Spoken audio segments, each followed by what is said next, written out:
Hey guys, welcome back to another very slow, very cozy dive into the slightly unsettling corners of history. Go ahead and dim the lights, get your tea, maybe turn your phone face down. Tonight's story is not about wars or revolutions, or even about the usual collection of scandal-prone royals who accidentally married their cousins 4 times over. No, tonight we're following a quieter thread, one that drifts through art, memory, and the eerie persistence of human vanity. It's about photography, that 19th century magic trick that let people freeze time and, occasionally, capture something they didn't expect. The Victorians were already a little obsessed with death, sentimentality, and preserving their image for posterity. So, of course, it didn't take long before someone noticed that sometimes, in old photographs, there was an extra presence. Now, if this were a ghost story channel, we'd be cueing dramatic violins and talking about evidence. But this isn't that. This is history. Slow, polite, and slightly skeptical. What we're really going to do tonight is trace how one recurring shadow, sometimes literal, sometimes metaphorical, kept reappearing in portraits, studio photographs, and artistic movements from the mid-1800s through the early 1900s, and how, by a strange twist of fashion and ego, it became something like a signature of European portraiture. So, let's start where most photographic weirdness begins, in a cold, chemical-smelling London basement around 1840. Imagine the early photographers, the daguerreotypists, in their smocks and goggles, fiddling with mercury vapors and glass plates, half scientists, half alchemists, definitely all coughing. One of the pioneers was Richard Beard, a businessman with a talent for branding more than chemistry. He licensed the daguerreotype process from France and opened one of London's first portrait studios. But Beard had competition. A lot of it. Every tinkering chemist in Britain was trying to get in on the capturing the soul through light craze. Among them was a man named Thomas Edgeworth, a quiet operator who preferred to stay behind the camera and, according to the few letters we have, was deeply particular about shadows. He once wrote to a client, "Your likeness was good, but the shadow fell too far from your ear, and it made you look unwell." Unwell. That was Victorian for horrifying. Edgeworth wasn't famous. His name never made it into the Royal Photographic Society archives, but his photos pop up in several mid-century collections, and in almost all of them, standing just behind the subject, often faint, sometimes just a darker blur, there's something. Not quite a person, not quite a trick of light, a shape. Art historians today usually shrug and say it's a double exposure. The sitter moved slightly during the long exposure, and the photographer accidentally caught a bit of himself or his assistant in the frame, which is of course entirely plausible. But what's funny is how consistently that same shape, tall, thin, slightly leaning, appears across a range of unrelated collections, sometimes in a royal portrait, sometimes in a bourgeois family photo, occasionally even in a photo of a painting, always near the edge, always just out of focus. Let's float over to another royal disaster, or in this case, a royal photo enthusiast. Prince Albert, husband to Queen Victoria, was obsessed with photography. He loved gadgets, symmetry, and any excuse to create a scientific project out of personal life. By the 1850s, Windsor Castle had its own darkroom, and Albert often posed the royal children for family portraits. Soft lighting, serious faces, lots of lace.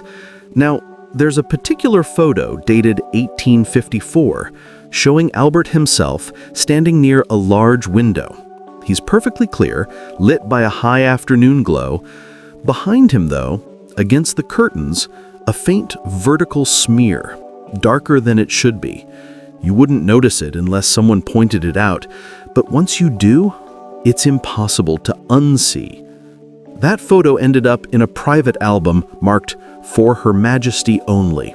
It wasn't shown publicly until after Albert's death in 1861, when the grieving queen started having reprints made. The reprints had the shadow too.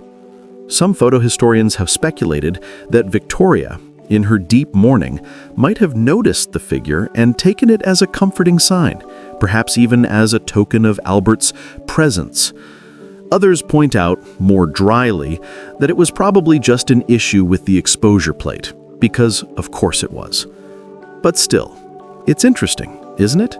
That a single smudge of darkness followed the royal image through multiple generations of prints, even showing up faintly when new plates were made decades later. As the century drifted on, photography became faster, cheaper, less formal. Families started keeping little portrait albums full of aunts, uncles, and babies who all looked vaguely disappointed to be alive. But among these, a strange subgenre appeared. Photographs featuring what collectors later called the companion figure.